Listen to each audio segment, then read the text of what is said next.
there's only one place to start, really, Dave, and that's the unpicking of the bones, really, isn't it? Seeing what on earth happened with Man United. So let's start our autopsy. United have been in great form lately. They've won their first trophy of the season. They knocked out Barcelona in the Europa League. Things have been going well. And then a performance that, I've got to be honest, I'm struggling to think of a worse one in the post-Ferguson era. What happened? It's a broad question, but that's the only place I can think to start, Dave. What happened? I think I agree with what you're saying. I think that second 45 minutes was ridiculous. I think if you're talking about a full 90 minutes, I think there's games where we've been just as bad. Obviously, last season against Liverpool, was it 5-0 we lost against them? Yeah. That was just terrible from minute 1 to minute 90. This game, it was just. I'm very gutted about the result and obviously the scoreline, but also because of it's Anfield. I think we've scored 1 goal in the last eight fixtures. Yeah, Jesse Lingard, which is ridiculous. Mourinho's last game, wasn't it? Yeah. So I was obviously very sceptical going into this game. I knew it would be a tough game. I think there was a lot of United fans out there who were quite confident we could potentially get something out of it. Yeah. But I'd sort of had a bad feeling that we were going to lose this game. I didn't think it would pan out the way it did.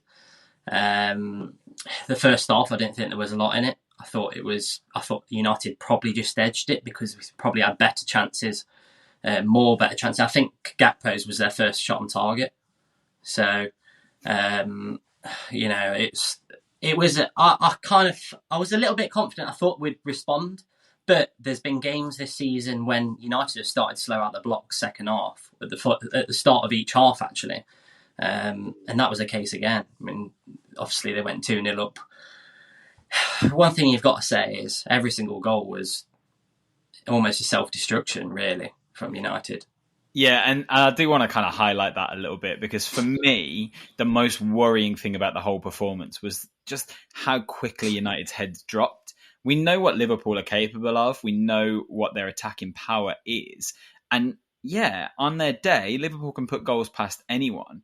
But this United defence, Dave, it felt like it was just there for the taking. They were giving goals to Liverpool. And then for me, the worst part about it was it should never have got past, say, 4-0 as good as Liverpool were, because you just start doing the basics and just shut shop up. But instead, United gave up. That's the only way I can put it. They stopped playing. They just decided the game was over. And that as a mentality, A, it's not what I expect from an Erik Ten Hag side. And B, I definitely don't expect it from a Man United side who are trying to build their reputation back up against one of their fiercest rivals. How much are you worried by, less so even the performance, but just the character that the side really lacked in that second half? Yeah, and like you say, that's obviously the more experienced players, obviously the likes of Martinez, Casemiro, you would kind of expect them to stand up. Casemiro didn't look the player that he's looked of late. I don't know whether there's obviously some fitness issues in there. I was reading a report today, I think, is it Melissa Reddy, who works on United for Sky Sports, and she was saying that apparently the last couple of training sessions following the West Ham game looked like they lacked zip, they lacked a bit of energy. I don't know if fatigue's playing a part in it. I don't want to put that as an excuse, but yeah, like you say, it lacked everything that we've seen from United over this last few months, really. The thing is, every player was a 1 out of 10. Yeah, and you can't say that. I think you can't say that. That's generous for one player in particular, and I do kind of want to highlight my doppelganger didn't really have the best weekend, did he? As a left back, Luke Shaw just looked completely lost throughout the game. Now, obviously, we know that Liverpool down the right-hand side have got incredible attacking talent, so it is going to be a difficult day for any Premier League left back. But Luke Shaw, he's shown such amazing form this season. What happened with him in this game? Like, his defensive awareness completely switched off. Why was that? I think Probably the lack of familiarity with the system. I thought it was a bit strange how I started Bruno on that left-hand side. And I don't think he had the greatest support from Bruno when we were sort of Liverpool were transitioning from defence to attack, and we know how they like to create that overload, don't they, with their wing backs. And I think he really struggled with that.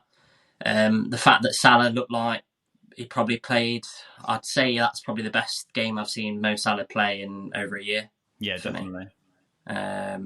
He just turned it on. He looks like the player that, and it sounds daft to say, considering he scored 20 goals this season. Yeah, I was really surprised by that.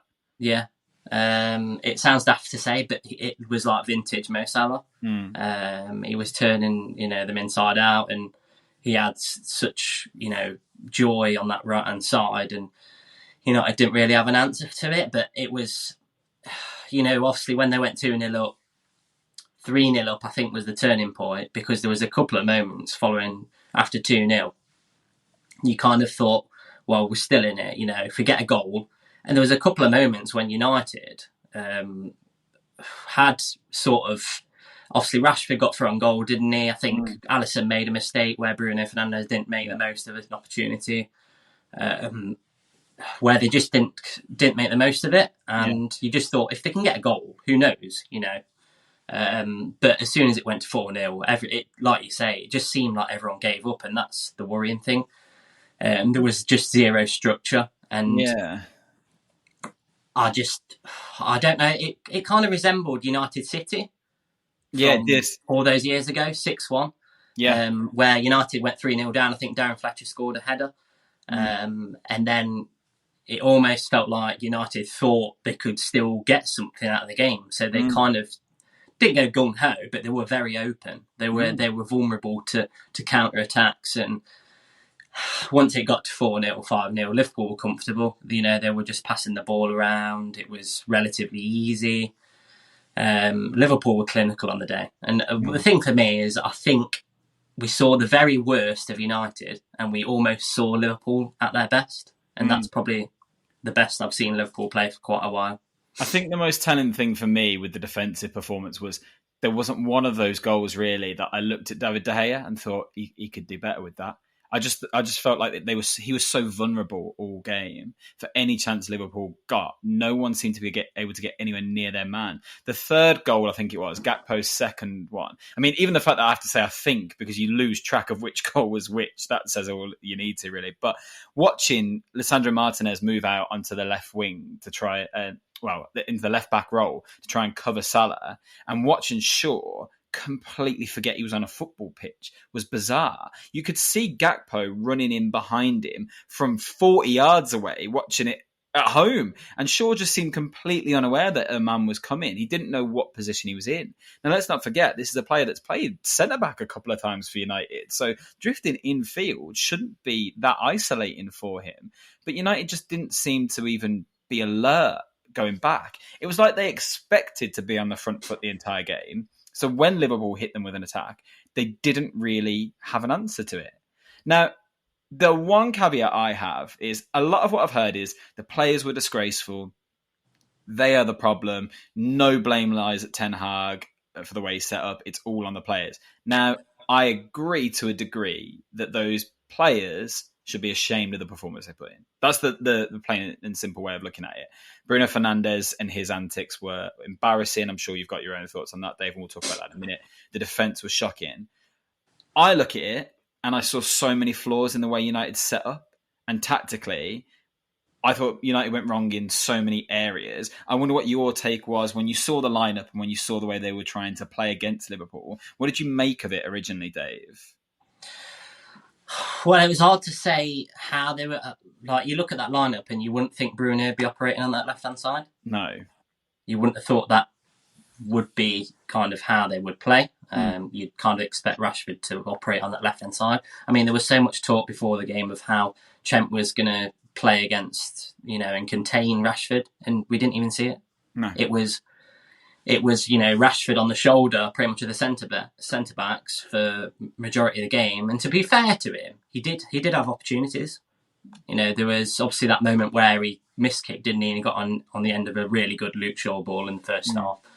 But Yeah, it was strange, the setup. Weghorst just didn't have any effect at all. He didn't lack any effort. Plenty of running around, but quality just lacked quality. Lacked an effect on the game. So I was quite confused. And at the end, kind of Garnacho came on in the second half, and the first opportunity, he pretty much got a chance to run at Trent Alexander-Arnold. He got past him, and Trent got yellow carded. So you were sort of like, well, I don't, it seemed like a bit of a strange one for me, a bit of a gamble that didn't pay off. Ten Hag must have spotted, some things within that Liverpool backline and thought there was, it was something he was trying to implement. And it felt too late, though, for what he'd spotted, because it seemed to me that his game plan was, Liverpool's defence has been vulnerable, let's attack the middle of it. But Van Dijk and Konate are back now. It's not the reserve centre-backs. Like Joe Gomez wasn't playing, for example. I thought United's attacking setup was bizarre, and I thought that it was what invited Liverpool to counter them so effectively. Because actually, what they did was they had that front three of Fernandes, Rashford and Antony. I couldn't tell you what position Weghorst played in that game, to be honest. And even Bruno on the left and Antony on the right came infield loads. Now, all that does is play to Liverpool's strengths, because then you're putting men on Van Dijk and Konate, who are much stronger, much better in the air than any of those three players are going to be. They're quick enough to keep up with you, and they're defensively intelligent. What you also do is, if Antony drops into the middle and plays on Van Dijk, you've left Robertson completely free on a counter.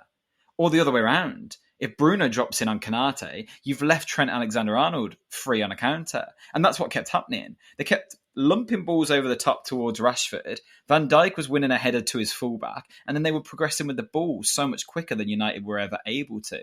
In the first half, you're right, there was some small threats. I thought Antony was really threatening in the first half. I thought he played particularly well. And then in the second half, Liverpool just invited that. They wanted that to keep happening. And I was really surprised at how long it took Ten Hag to change that. I thought the other mistake really was playing Dalot, because you know that Liverpool are going to push their wingers high. You know the fullbacks are going to push high. And I think he thought, if I send Dalot on, he'll attack high and that will keep them further back. That's never going to work when you've got the pace of Liverpool's wingers. Really, you need Wan-Bissaka, who is a more defensive fullback, just to contain whoever was on that left-hand side and to mark Núñez a bit more. I just thought he got loads wrong. Weghorst was the wrong player. Sancho should have probably been in there. If you were determined to play Rashford down the middle, then put Sancho on the wing and test Trent. We've seen it work for so many teams this season. And they didn't do it, like you say. I thought it was a bizarre selection. Yeah, I think if you're playing, like you say, if you're playing Rashford up front, and kind of playing them on the shoulder of centre-backs, I would have personally, I thought, I wasn't as concerned about that right-hand side with Trent going forward. Obviously, you got Salah there, who obviously had a brilliant game, but actually, I don't think Trent got forward as much as Robertson did on the other side. So why not have Garnacho on that left-hand side to pin him back? And think about the threat that's coming in behind, because, he's relentless. Like, he'll just run all day, run at his fullback all day long. And that would have at least given them in the back of their mind that he's running in behind. Whereas you don't have that with Bruno Fernandes. It was a strange one for me. What did you make of Bruno Fernandes while you mention him? It's to have him as your captain, and obviously him displaying those sort of behaviours on the pitch. It's, it doesn't inspire your teammates around you. It doesn't, obviously, it doesn't show himself in a glowing light, and the fans just don't want to see it, especially sort of like diving around on the pitch, pretending you've been hit in the face when you've not. That was shocking. It's just, it's infuriating. You don't like to see it when, it's on the opposite team. You can't make a case for it when it's on your own team. I can't remonstrate it, so it's, I just don't want to see it. And I'm sure Ten Hag will probably have a word with him about it. Whether he changes or not is another thing. But, infuriating for me.